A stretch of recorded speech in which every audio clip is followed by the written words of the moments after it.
Makakakita silang mga hindi dinatnan ng mga balita tungkol sa Kanya, at silang hindi nangakapakinig ay mga kakatalastas. Pagpalain nawa ang pagkabasa ng salita ng Panginoon, tayo po'y makakaupo na.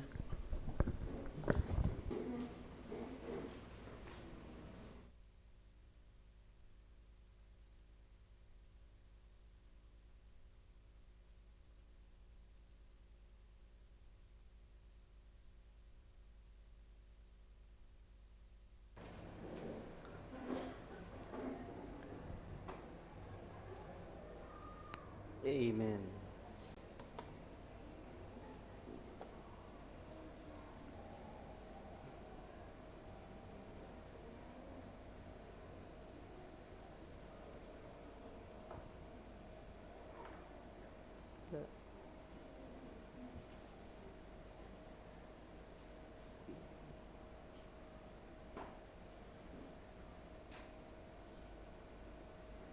Wala yata dito. Service. Amen. This morning, fifth Sunday, so wala tayong HKM. Pero parang meron akong gustong i-share. Kasi kanina, nandun kami sa Starbucks nag-standby kasi maaga si JC ah, kailangan pumunta sa church for rehearsal ng praise team. So, kataon naman na habang nandun kami sa Starbucks, ah, merong kapatiran natin na na papunta sa loob ng mall. Eh, sa loob-loob ko, pagka hindi ko nakita siya rito, maring dun yung nagsimba sa sa CCF, dun sa SM, no? Tulad ng nabanggit ko na dati, wala tayong, sa Tagalog binatbat dun sa mga mega churches na nasa Muntinlupa. Kaya ah, marami actually na nakukuha ng mga mega churches na sa mga small churches, no. Although sila naman sa part ng mga pastors sa mega churches, they were telling those who come to their church, no, coming from other local churches, not to leave their church. Yun naman ang sinasabi nila, in fairness. Yun nga lang, as far as comfortability is concerned, tapos yung ah, atmosphere na nandun ka sa isang ah, malaking church, siguro as far as preferences is concerned, mas gusto ng iba na dun magstay sa mas malaki. Iba pa yung iba pa yung yung posibilidad na makaiwas sa mga tao na maaring yung iba nagkaroon ng misunderstanding kaya lumilipat ng church. Magkagano naman siguro hindi maganda na basta lang tayo aalis sa church natin ng walang ah, pasabi, no, sa ating pastor, especially, no, siguro ah, tignan natin yung ganong klasing mga bagay. Okay? Si Pastor Dong, naalala ko yung sinabi niya dati na meron siyang ganun din member dati na nagpaalam sa kanya, mabuti at nagpaalam sa kanya, at sinamahan pa niya doon sa simbahan na gustong puntahan nung tao. So, tayo naman sa church ay ganun din ang ating espiritu na Kinikilala din naman natin yung ibang mga churches na iisang katawan ni Kristo at magkakapatid tayo sa Panginoon. So walang problema sana doon, pero mas maganda na ah, tayo ay magkaroon ng magandang ugnayan or communication sa bagay na yon. Okay?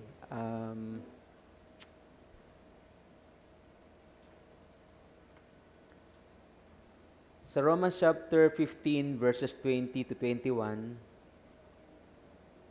Apostle Paul said, "And thus I make it my ambition to preach the gospel, not where Christ has already been named, lest I build on someone else's foundation, but as it is written, to those who have never been told of him will see, and those who have never been heard or never heard will understand."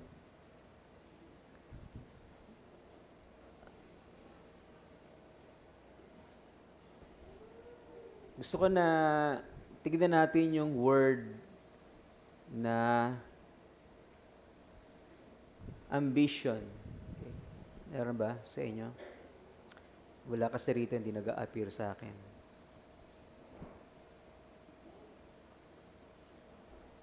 The word ambition. Apostle Paul said, "I make it my ambition to preach the gospel." An ambitious young professional went on vacation to a small coastal village. He saw a local fisherman sitting by his boat, relaxing in the sun. The young professional asked, "Why aren't you out there catching more fish?" The fisherman replied, "I caught enough for today. Now I spend time with my family and my church." The young professional scoffed. Natawa siya. "If you work harder and stay out longer, you could buy a bigger boat. Then you could buy a whole fleet of ships, build a massive seafood corporation, and move to the big city." The fisherman asked, "And then what?" The young professional smiled proudly. "Then you could retire, move to a quiet coastal village, and spend your days doing whatever you wanted to do." The fisherman smiled and said, "Sir, I'm already doing that."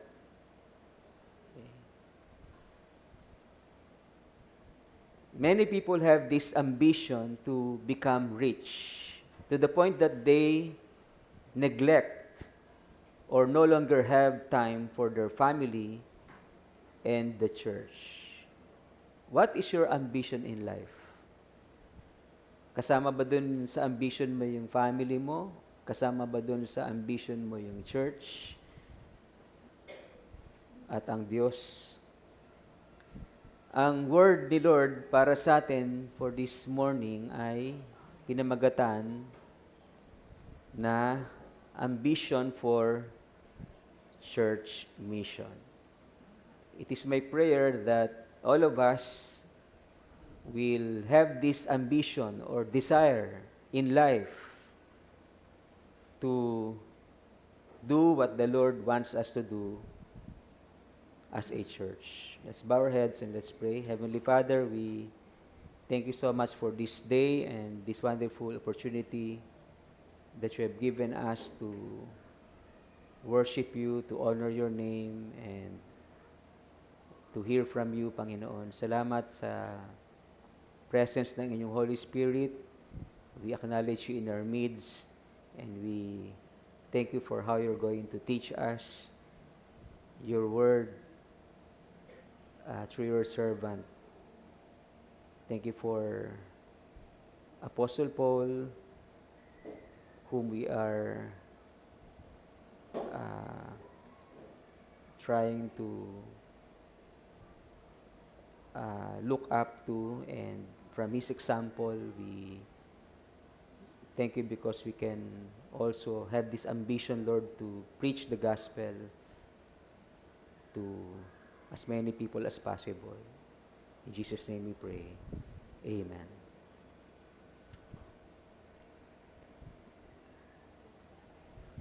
The word ambition,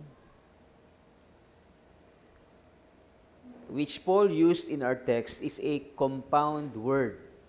Compound word. Anong salita yon? Dalawang salita yung ginamit dun sa word na ambition sa Greek, pinagsamang pilo and time. Hindi time, time. Pilo, time. Nang ibig sabihin ay, ano?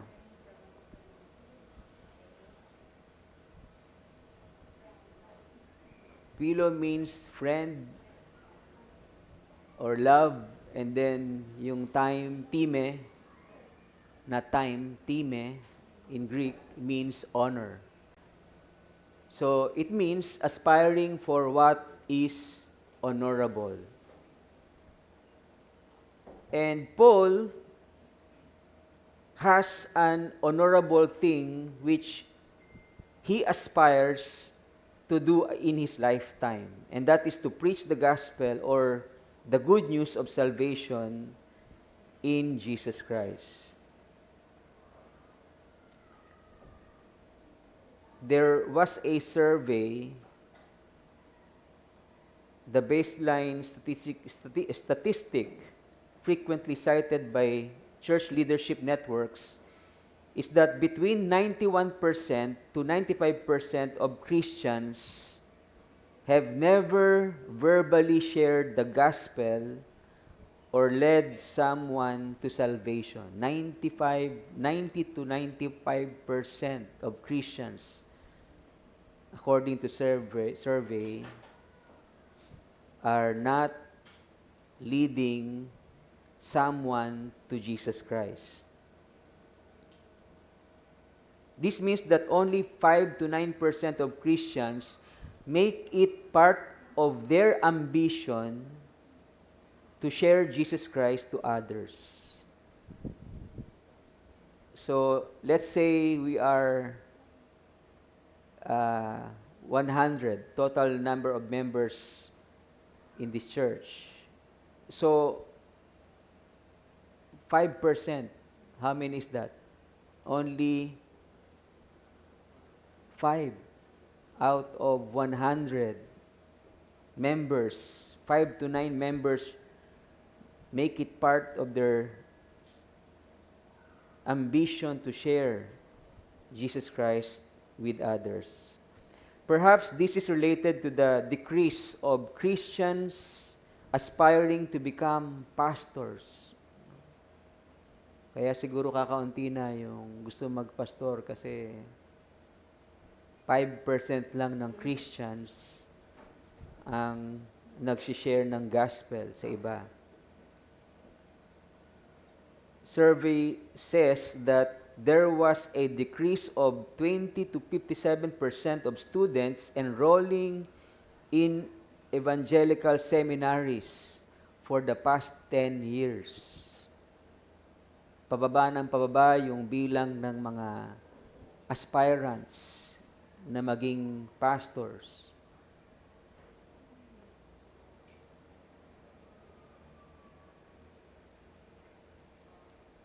Mabuti na lang si Mishan gusto magpastor. Alam niyo ba yan? Narinig ko kagabi that yung a small child, as early as his age, ilan taon na si Mishan? 8 years old. He wanted to become a pastor. Praise God. Sabi nung iba, narinig ko, baka paglaki-laki niyan, mababago pa rin naisip niya.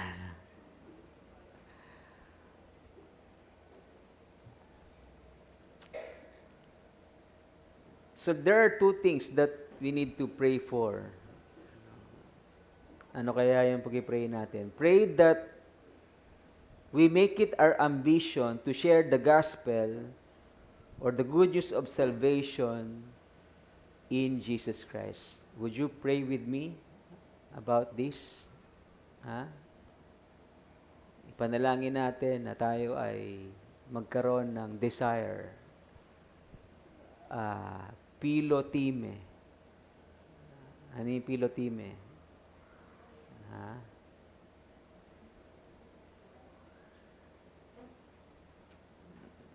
Yung ating desire, honorable desire to preach Jesus Christ. And then secondly, pray that more Christians would respond to God's call for pastoral leadership. Amen? Ha? So sana di magbago yung isip ni Mishan. And with that, please let us encourage and support those who have shown their desire to serve God in full-time church work.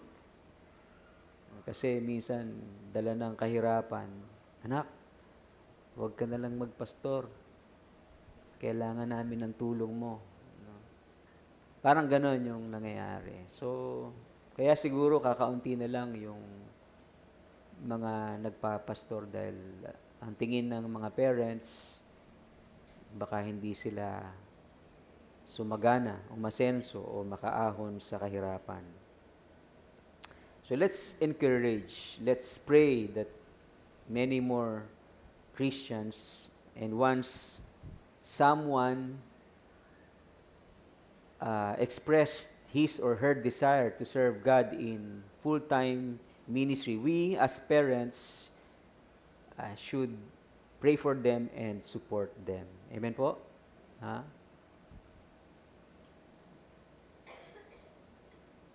Now, going back to our text, there are two words which describe what Paul was saying in our text. Again, in Romans chapter 12, verses 20 to 21, we see the words evangelism and church planting. Apostle Paul said, I make it my ambition to preach the gospel. That's evangelism. Okay? And then he goes on to say, now, not where Christ has already been named, lest I build on someone else's foundation. And that is about church planting.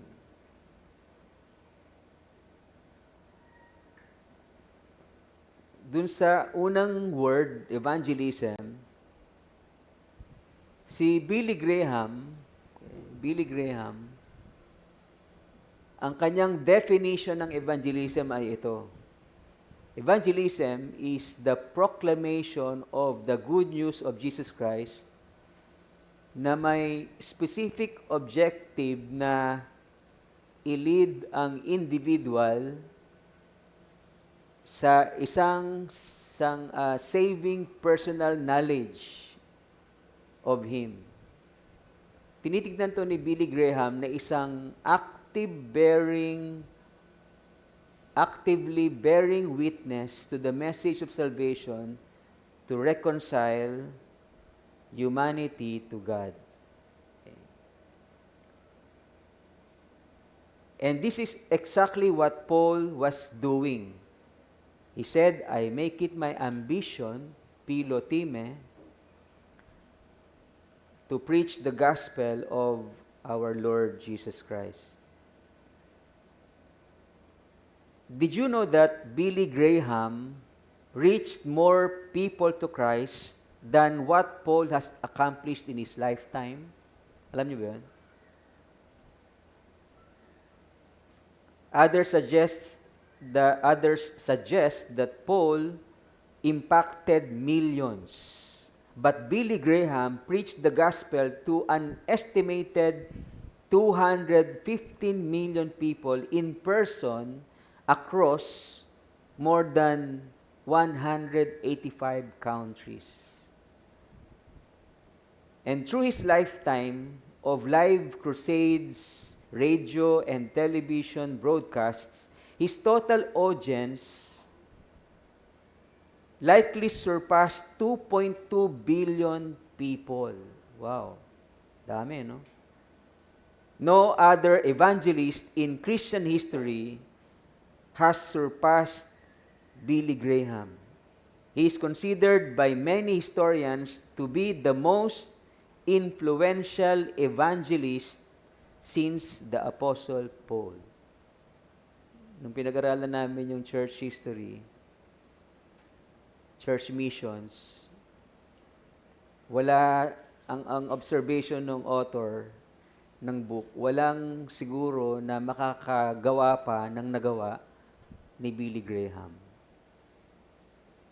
2.2 billion people. In his later years,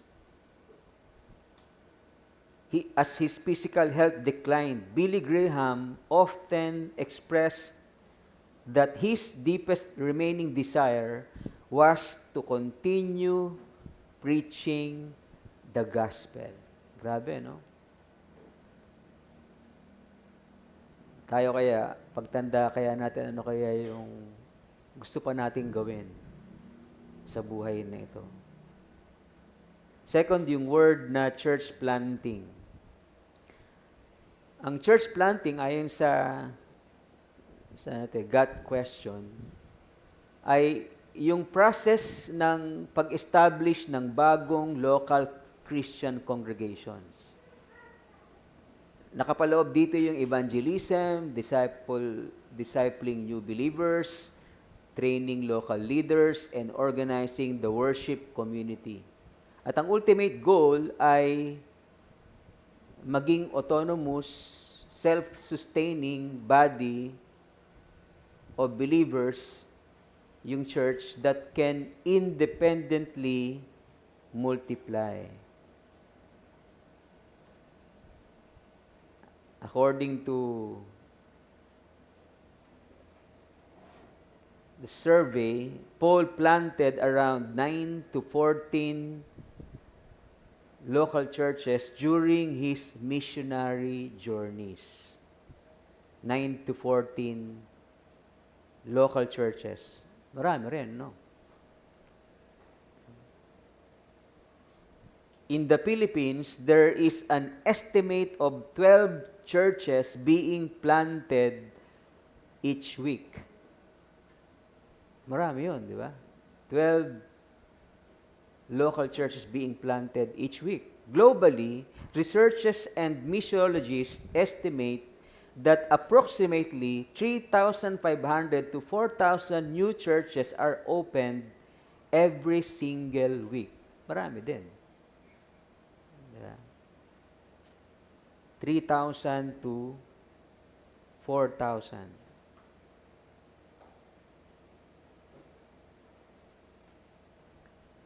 Ang tanong doon, dumadami nga yung churches, pero dumadami kaya yung mga nababago yung buhay. Diba? When our local church was planted in 2005, the objective was to reach out first to my family and relatives and then to others. We conducted evangelistic meetings and worship services in Alabang. Umikot kami doon, Putatan, San Guillermo, and then in Putatan National Road, doon sa Persnedi Building and doon sa Old Mini Mart sa Agro. Doon medyo matagal ng konti.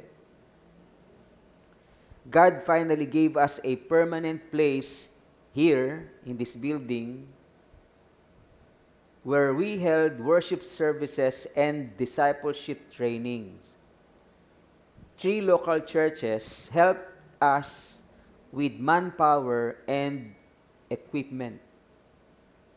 They take turns every Sunday in leading the congregational singing and discipleship groups until we were able to stand on our own within a period of 1 year. Praise God for that. And then within the next 20 years, God produced leaders and pastors in our local church until mission efforts were done in Quezon through the family of Sister Josephine, then in Bulacan through the leadership of Pastor Dong, and in Santo Tomas through the leadership of Pastor Son. We also did a short mission in Zambales and proclaimed the gospel with the family of Jonathan Manila.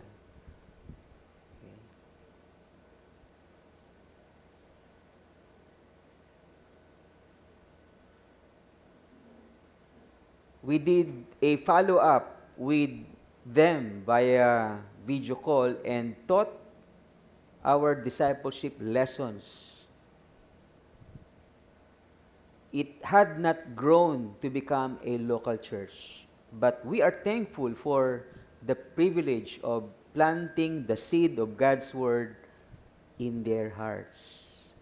Si Brother Pee also attempted to plant a church when he started working as an OFW.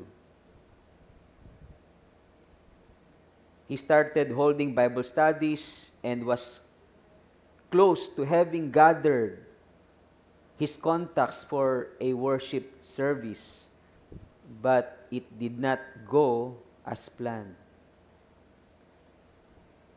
At least, as small as we are thankful that God is using us in proclaiming the gospel to many people in several places, and He has multiplied us into 3 local churches, Muntinlupa, Bulacan, Santo Tomas, and 1 small church in Quezon. Let's give God a clap offering. Okay. Now, unawain natin, let us understand our mission, that our mission is not only to reach out and evangelize the lost and to plant churches in far places. That's not the only mission God has given us as a church. There are other important tasks which God gave His church. Ano po yung mga yon? Church missions, yung task sa number 1 and 2, yan yung binanggit ni Apostle Paul to, ano yun? Go ahead. To evangelize the lost and to plant churches. Yung kanina. And then, yung the next 5 tasks, to feed the sheep, to protect the sheep, to equip the sheep, to encourage the sheep, to implement church discipline. So, while Paul mentioned only 2 of those tasks, he knows that the church mission is more than just doing evangelism and church planting. Marami pang dapat gawin tayo bilang isang church. And allow me to elaborate the next 5 tasks which the Lord has given us as a local church. Number 1, ano yung number 1? Ano yung pinapagawa sa atin ni Lord as a church? Yung task to feed and shepherd the sheep. In John chapter 21, verses 15 to 17, ito yung time na si Jesus Christ ay nag-resurrect na. When they had finished breakfast, sabi ni Jesus kay Simon Peter, "Simon, son of John, mahal mo ba ako more than this?" Itong mga material things na ito. Sabi ni Peter sa kanya, "Yes, Lord, you know that I love you." Sabi ng Panginoon sa kanya, "Then feed my lambs." Pakainin mo ang aking mga tupa. Sabi ng Panginoon sa kanya sa pangalawang beses, Simon, son of John, do you love me? Sabi ni Peter, yes, Lord, do you know that I love you? Siguro sa loob-loob ni Peter, nagdududa yata si Lord na mahal ko siya.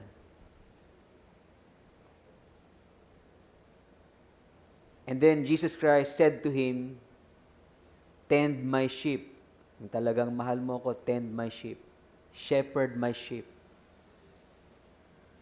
He said to him the third time, Simon, son of John, do you love me? Peter was grieved. Nalungkot siya kasi tinanong siya ng Lord ng third time. Parang di yata convinced si Lord na mahal ko siya. And Peter said to him, Lord, you know everything. You know that I love you. So sabi ng Panginoon sa kanya, then feed my sheep. Yung Greek words na ginamit dito ni John meant not only to feed, but to keep together and to rule or govern and guide the church members like what the shepherds do to their flock. Itong task na to was specifically assigned by God to the pastors, which is synonymous with elders and bishop. So kami mga pastors ay tinawag ng Diyos to feed you as members of the church with God's Word and to keep you together and to rule or govern and guide you in the path of righteousness. 1 Peter chapter 5 verses 1 and 2, sabi ni Apostle Peter sa mga elders ng church, I exhort the elders among you as a fellow elder and a witness of the suffering of Christ, as well as a partaker in the glory that's going to be revealed. Shepherd the flock of God that is among you. So si Peter, in-acknowledge niya yung kanyang sarili na fellow elder. Samantalang siya ay apostle at nagpo-function din siya as a pastor sapagkat pinapakain niya ng salita ng Diyos ang mga mananampalataya sa Jerusalem at inaalagaan sila, ginaguide, pinapangunahan sa katotohanan. Sinabi niya sa kanyang sarili, ako ay fellow elder din. So yung elder, pastor, overseer are words used synonymously in the Bible for pastor. So anong gagawin natin as a church member? What do we do? What do you do as a church member? Number one, pray for pastor as he prepares for sermon. We need at least 3 days of preparation, from praying to studying to writing the sermon. We need enough time and we need your prayers. Pangalawa, makinig tayo dun sa preaching ng ating mga tenga ay bukas at ating puso ay handang tumanggap ng kanyang salita. Amen po? Ha?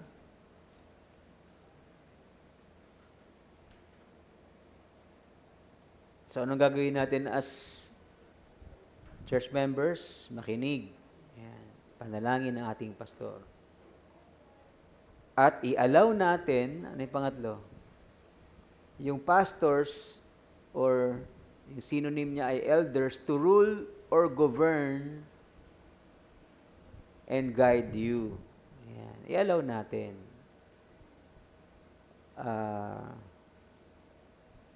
Kasi may iba na ayaw nila na papakialaman sila. But the truth is, as a church, ang calling sa atin ng Lord, ang instruction, ang tasks na binibigay niya sa atin ay to feed and to shepherd the flock.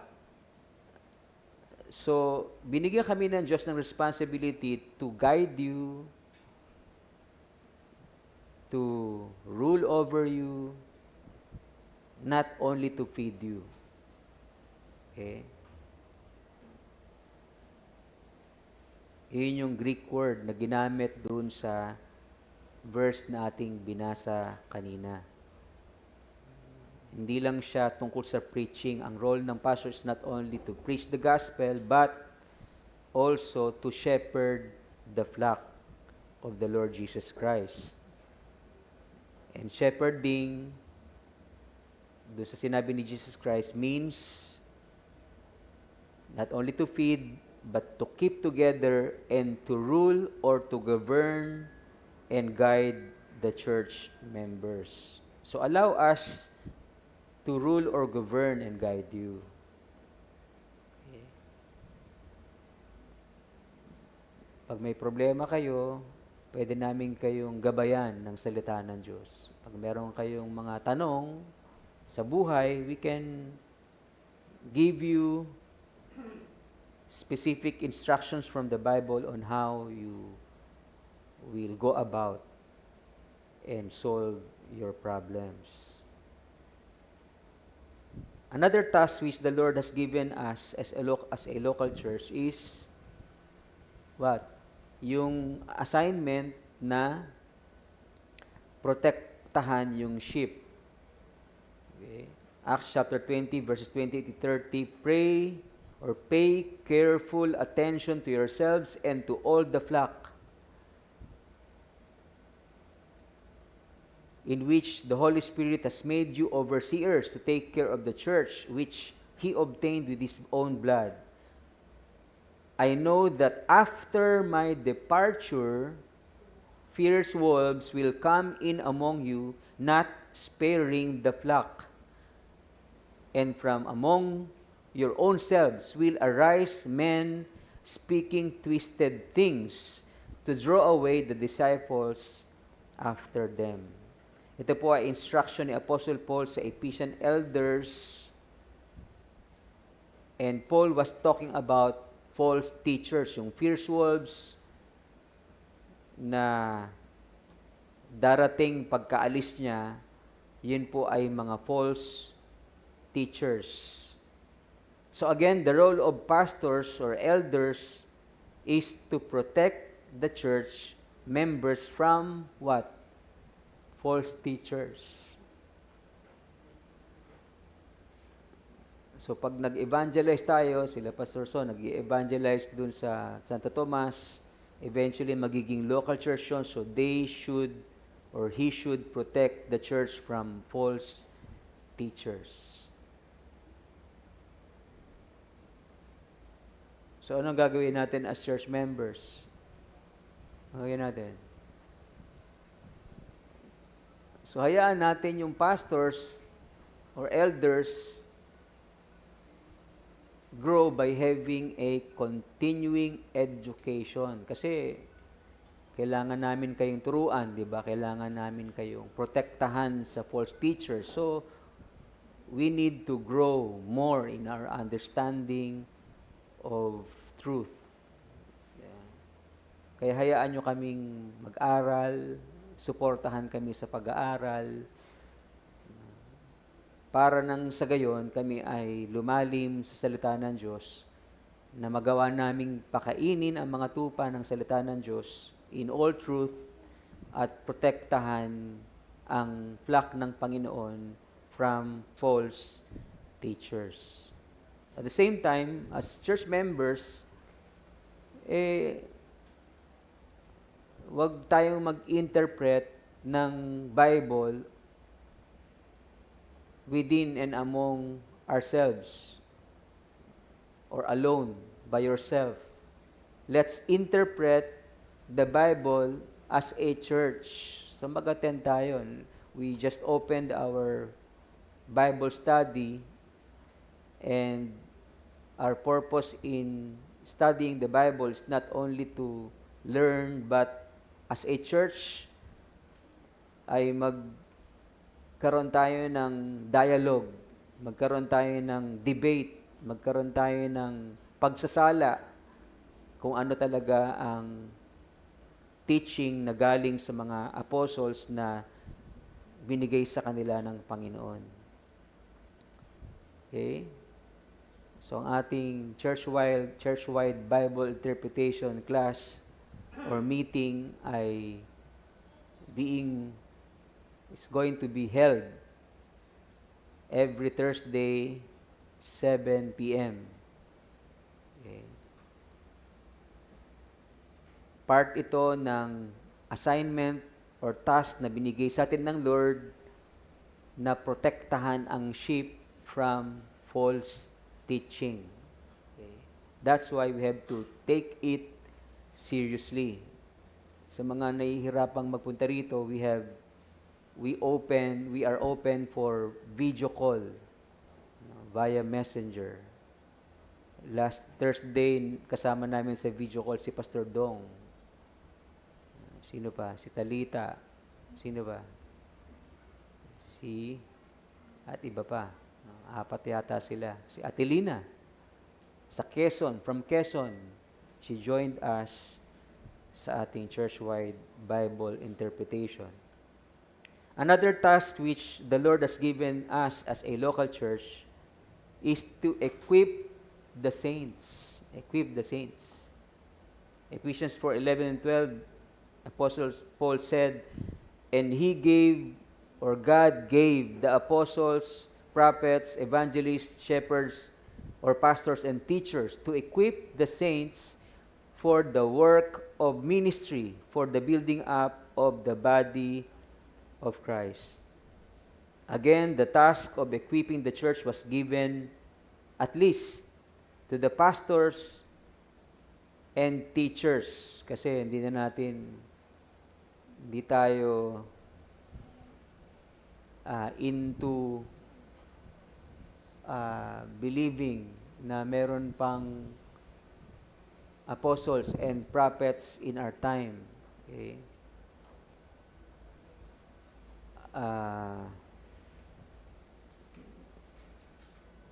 The Bible mentions about false prophets, right? So, nahirap na basta-basta tayo maniwala na merong prophets kasi baka may prophet na pinapakinggan tayo na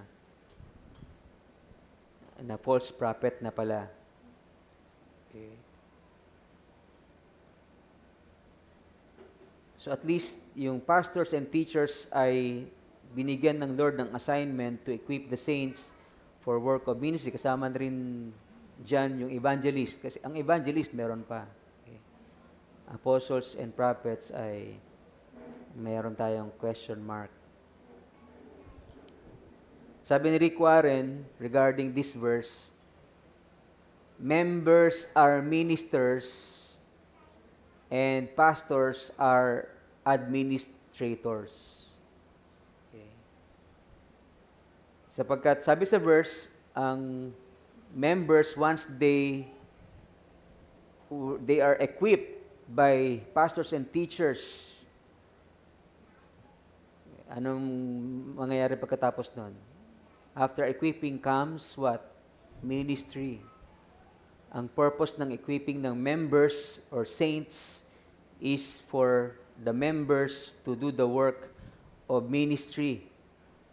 So once you find yourself doing the ministry, whatever particular ministry that is, then as a pastor teacher, I may consider myself successful in the task of equipping you.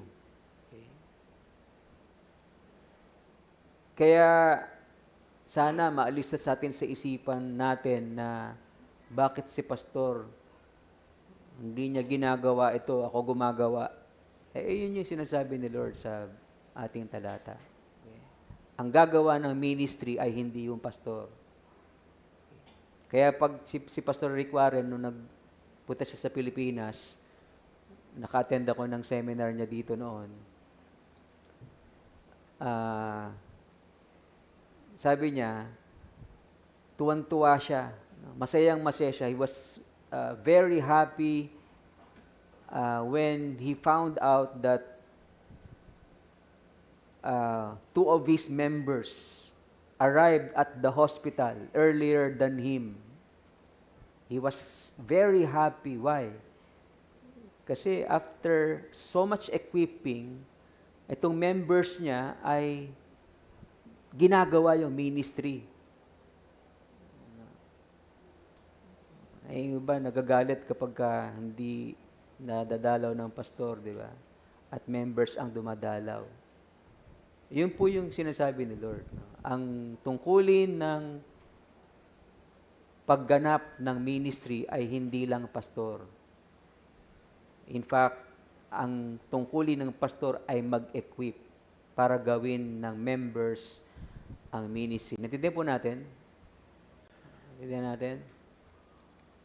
Kaya matuwa tayo kapag ginagawa ng mga members ang ministry.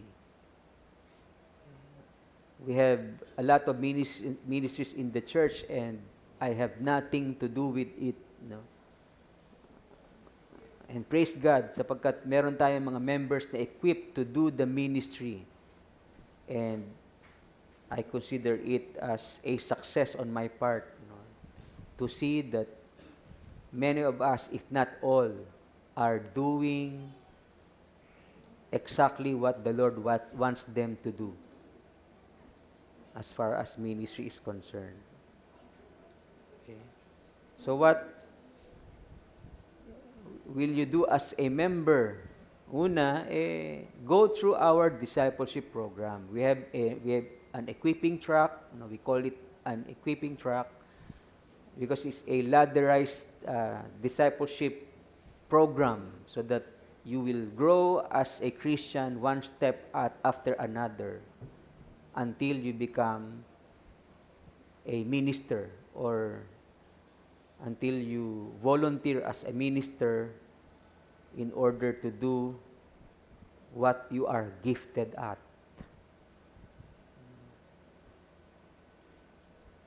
And then, attend our special training, equipping. No? Hindi natatapos ang ating discipleship dun sa 6 months of discipleship lessons. We continue to grow as a leader and we need special training or equipping so that we will become effective in doing the ministry that the Lord has given us. Another task which the Lord has given us as a local church is the task of encouraging the weak. 1 Thessalonians chapter 5 verse 14 says, "And we urge you, brothers, admonish the idle, encourage the faint-hearted, help the weak, and be patient with them all." Ito na yung task na binigay ng Diyos para sa lahat. Bukod dun sa lahat ng members ay dapat ginagawa yung ministry na dun sila gifted.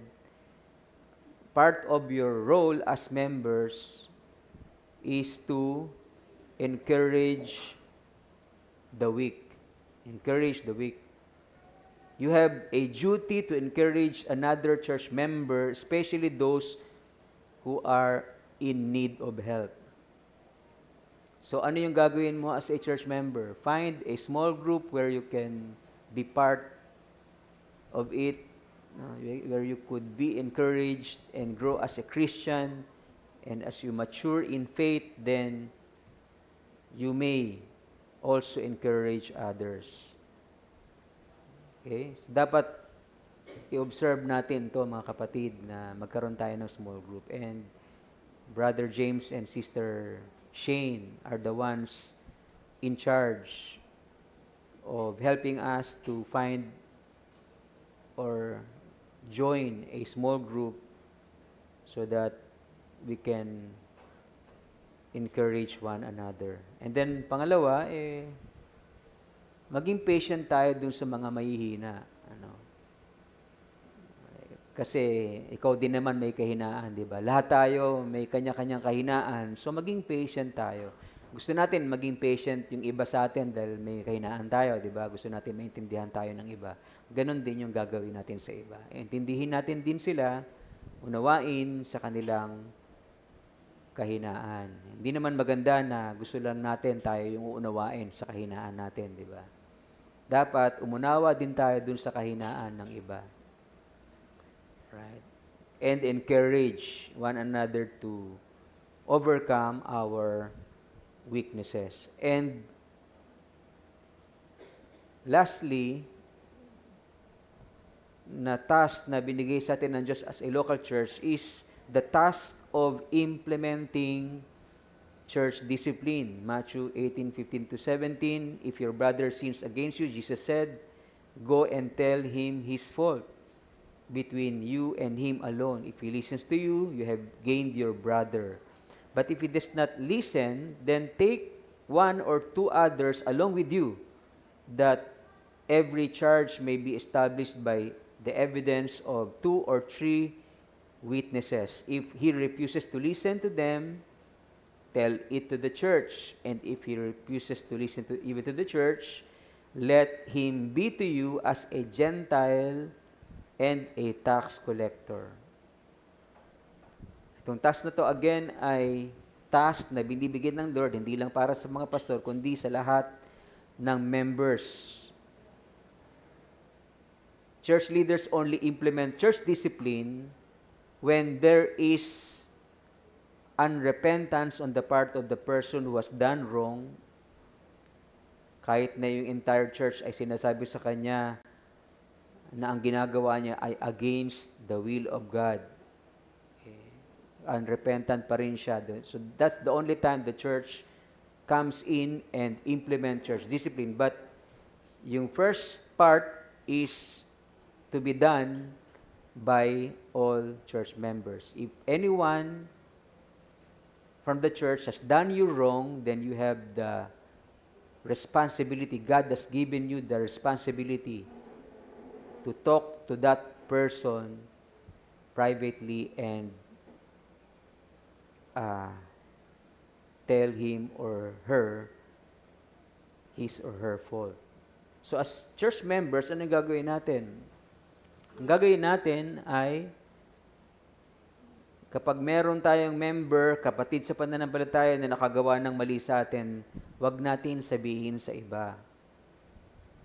Sabihin natin yon privately sa tao bilang pagsunod sa instruction ni Jesus. Okay.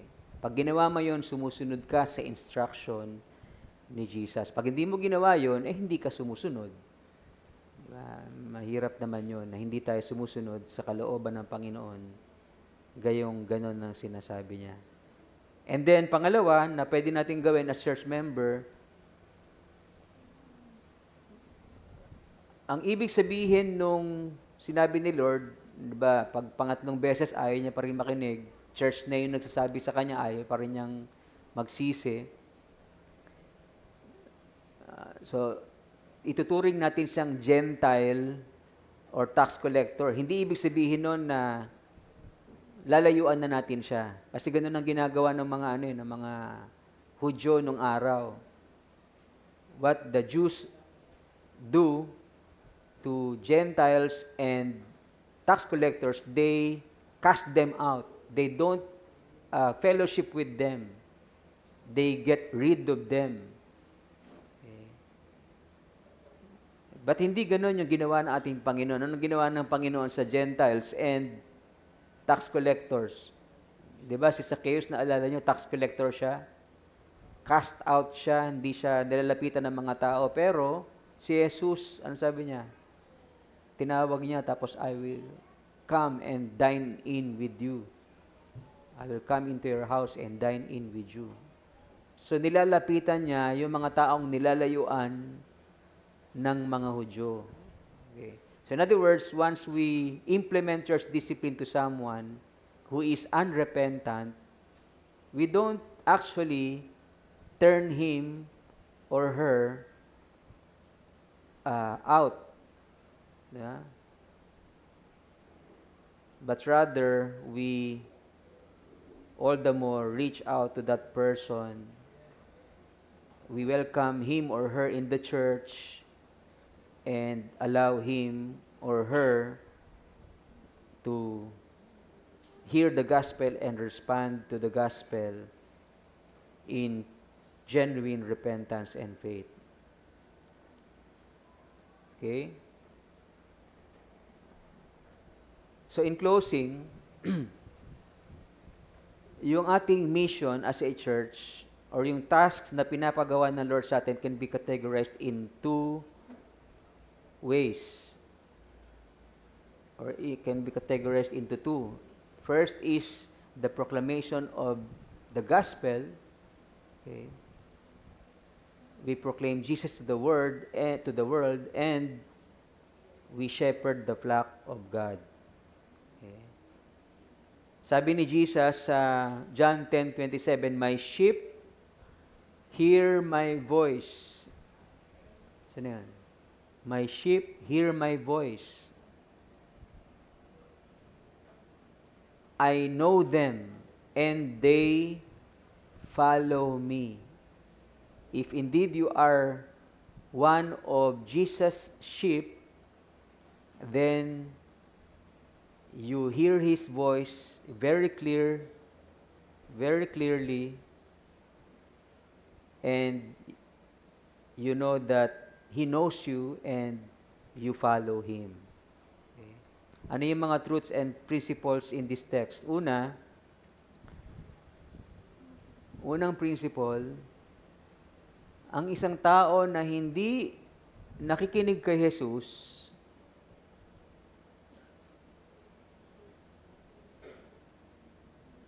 ano yung mangyayari? Ay mahihirapang makinig sa kanyang magulang. Naniniwala ba kayo doon?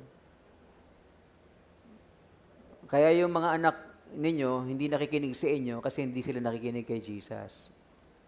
Kaya kung gusto nyo makinig yung mga anak nyo sa inyo, turuan nyo silang makinig sa Panginoon. Di mo si Misha nakikinig kay Lord. Di ba? Sabi nung classmate daw niya sa kanya, ano yun? Pagka kumatok ka ng 3 beses, malas ba yun? Sabi? May mamamatay daw. Sabi ni Mishan, wala naman sa Bible nun. Oh, di ba? Alam ni Mishan yung sasagot niya. Nakikinig siya sa Panginoon, so chances are, makikinig siya sa kanya magulang.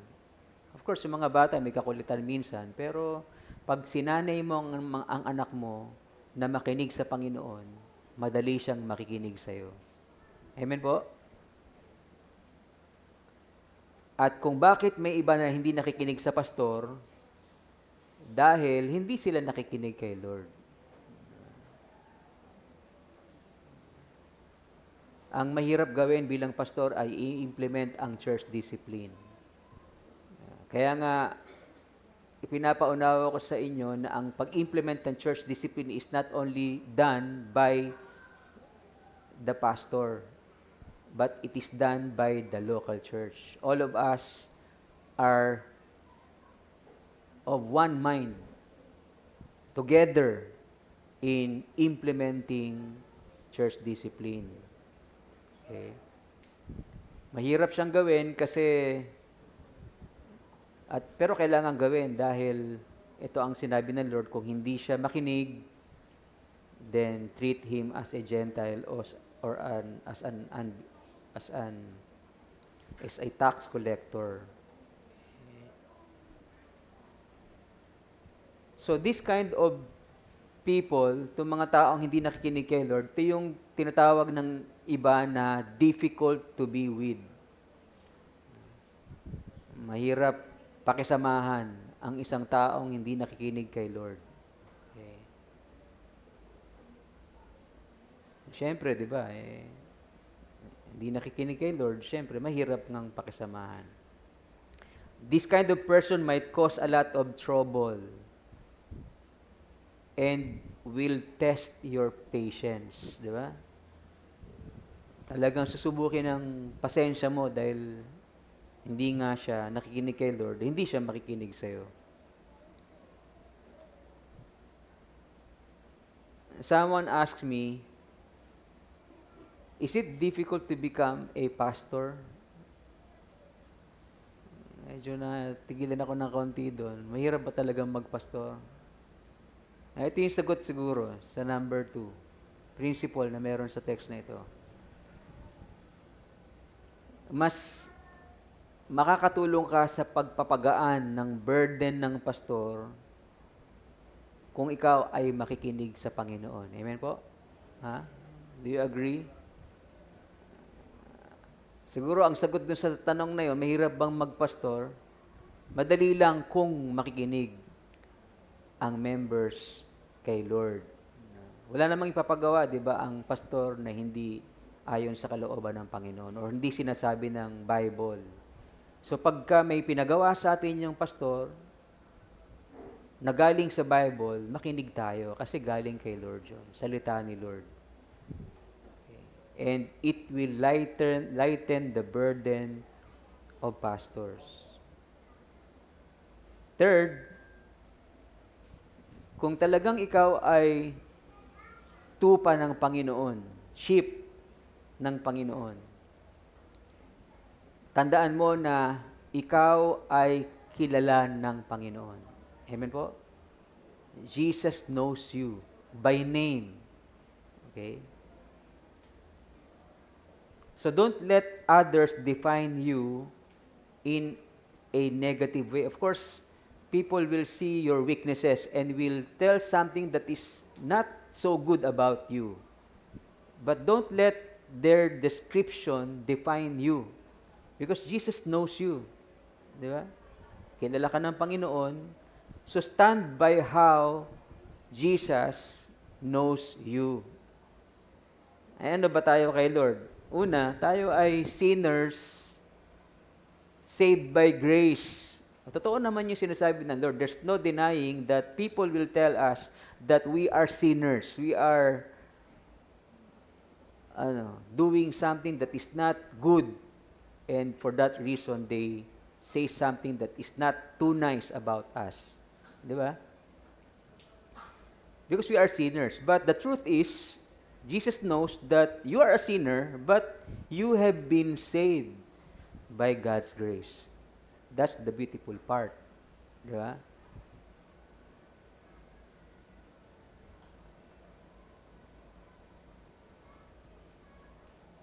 Also, kilala ka ng Panginoon bilang ano?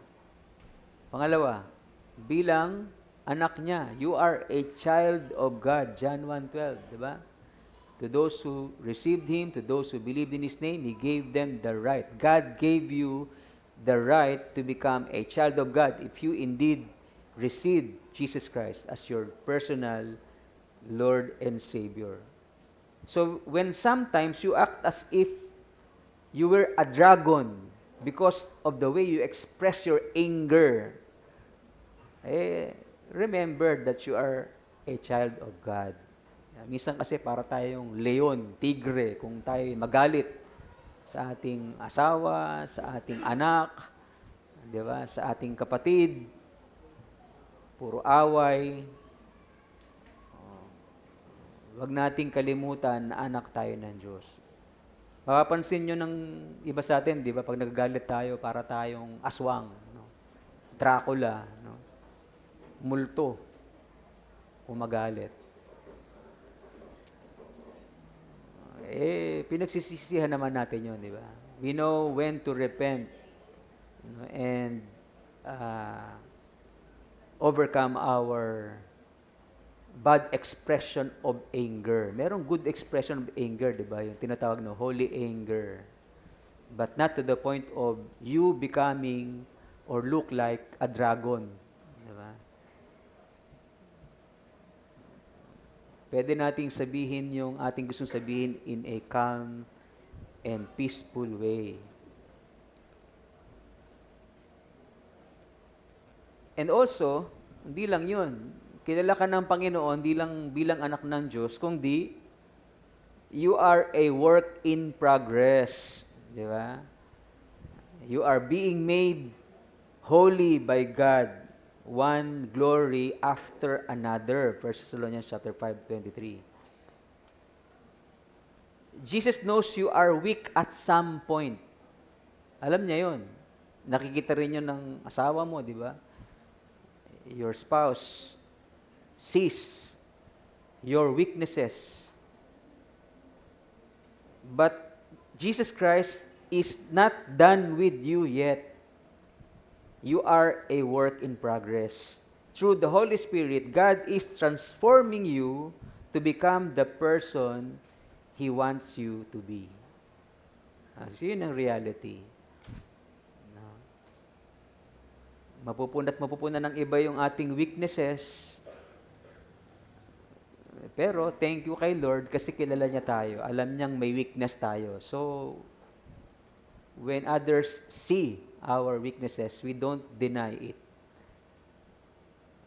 And we know that the Holy Spirit is at work in our lives in transforming us. We are a work in progress. We are still being made holy, and we will never be able to reach yung 100% of righteousness only until the day of the Lord Jesus Christ. By that time, the Lord will transform us into the likeness of our Lord Jesus Christ. Okay? So marami pa na pwedeng sabihin tungkol dito, pero hanggang dun lang muna tayo. Let's all stand up and let's